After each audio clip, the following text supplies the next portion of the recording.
হাড়ভাঙা খাটুনির পর একটু ফুরসত চা শ্রমিকদের।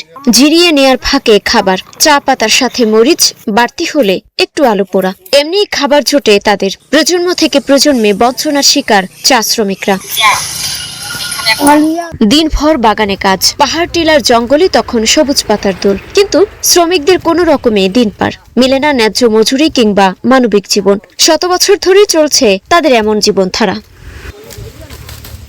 শোষণ, নির্যাতন আর বঞ্চনায় অতিষ্ঠ হয়ে নিজ জন্মভূমিতে ফেরার আশায় 1921 সালে মল্লুক চলো আন্দোলনের ডাক দেয় চা শ্রমিকরা। পায়ে হেঁটে জড়ো হন চাঁদপুরের মেঘনা জাহাজ ঘাটে। আমরা 187 টাকা হাজিরি দেয়, এই হাজিরি দিয়ে আমরা হয় না। আমরা বাচ্চা কাচ্চা কোনটা আমরা পড়াইমু, আমরা কোনটা খাইমু, আমরা সংসার চলে না। আমরা তো সবটা বাড়াইতে হবে না, সব জিনিসের দাম বাড়ছে। 180 টাকা দিয়ে আমরা কিছু হয় না। কিন্তু 20 মে সেই আন্দোলনে গুলি চালায় ব্রিটিশ সৈন্যরা। নিহত হন হাজারো শ্রমিক। তাদের মরদেহ ভাসিয়ে দেয়া হয় মেঘনা নদীতে। শেষ পর্যন্ত বাধ্য হয়েই আবার চা বাগানে ফিরতে হয় শ্রমিকদের। সেই চা এখন দেশের কোটি মানুষের রসনা সঙ্গী হলেও দুবেলা খাবারের দাবিটাই যেন শ্রমিকদের ঘামের দাম। আমরা যে মেডিকেলে যাই, মেডিকেলে যাওয়ার বাদে আমরা যে টেস্ট করাই, টেস্ট করানোর বাদে আমরা 250, 500, 1000 টাকা, 2000 টাকা চলে যায়। কিন্তু আমরা এখানে বাগানও বিল মাংলে অফিসও আমরা 250, 200 টাকা বিল দিই। আমরা মেডিকেলে কোনো সুবিধা নাই।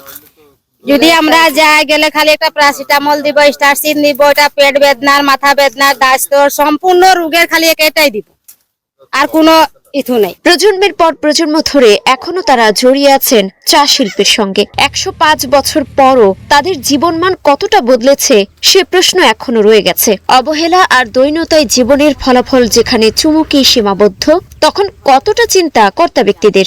এখনো চা বাগানের শ্রমিকরা মানবিক মর্যাদার সাথে বেড়ে উঠতে পারতেছে না।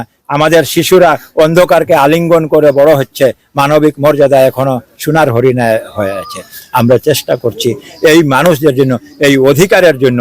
যদি আমরা প্রতি বছর এখন চা শ্রমিক দিবস হিসাবে 20 মে পালন করি, আমরা সকলের কাছে আহ্বান জানাই, আমরা সকল শ্রমিক ভাই বোনদের কাছে আহ্বান জানাই যে 20 মে চা শ্রমিক দিবসটি পালন করার জন্য। প্রতি বছর 20 মে মুল্লুক চলো দিবসে পূর্বসূরীদের স্মরণ করেন চা শ্রমিকরা। দিনটিকে রাষ্ট্রীয়ভাবে চা শ্রমিক দিবস হিসেবে স্বীকৃতি দেওয়ার দাবি তাদের।